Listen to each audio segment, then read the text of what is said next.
तांदळाचे पीठ न वापरता बनवले उकडीचे मोदक बनवायलाही सोपे आणि खायलाही तितकेच सुंदर लागतात।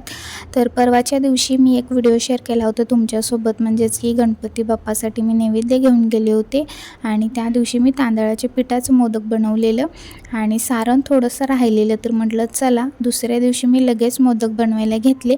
कदाचित आता तुम्हाला समजलं पण असेल मी कशाचे मोदक बनवते। तर याआधी मी तांदळाच्या पिठाचं मोदक बनवलेलं आहे, गव्हाच्या पिठाचं मोदक बनवलेलं आहे, पण मी रव्याचे मोदक फर्स्ट टाइम ट्राय करत होते आणि व्हिडिओ शूट करायचं काही ठरलेलं नव्हतं, पण म्हटलं रव्याचे मोदक बनवते तर तुमच्यासोबत पण शेअर करू, चांगले होतील फसतील किंवा काही असो पण तुमच्यासोबत पण शेअर करता येईल, त्यामुळे व्हिडिओ शूट करायला घेतला।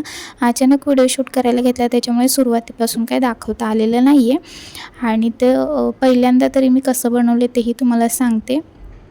इथे मी 1.5 वाटी पाणी घेतलं, 1 वाटी रवा घेतला आहे, कारण की रवा कसं पाणी शोषून घेतं, त्यामुळे 1 वाटी रवा 1.5 वाटी पाणी घेतलं आहे। पाणी छान उकळवून घेतलं, त्याच्यामध्ये 1 चमचा तूप घातले, थोडंसं मीठ घातलं आणि रवा त्याच्यामध्ये छान मिक्स करून घेतला, झाकण ठेवलं, गॅस बंद केला आणि 10 मिनिटासाठी तसंच झाकून ठेवलं आणि त्यानंतर मग थंड पाण्याचा हात लावून पीठ छान मळून घेतलं, थोडंसं तूप लावलं आणि छान पीठ असं मळून घेतलं। त्यानंतर मग एकसारखे असे मोदक बनवून घेतले।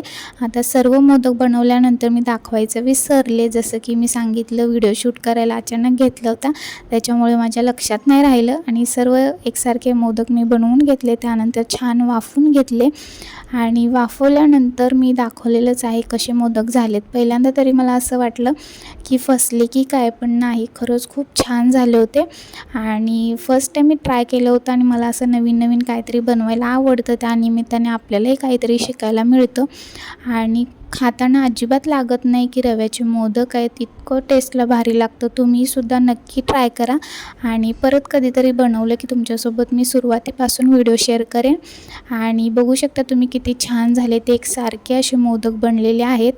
आणि चला मग व्हिडिओ कसा वाटला हे कमेंटमध्ये नक्की सांगा। परत भेटू छानशा ब्लॉगमध्ये, बाय।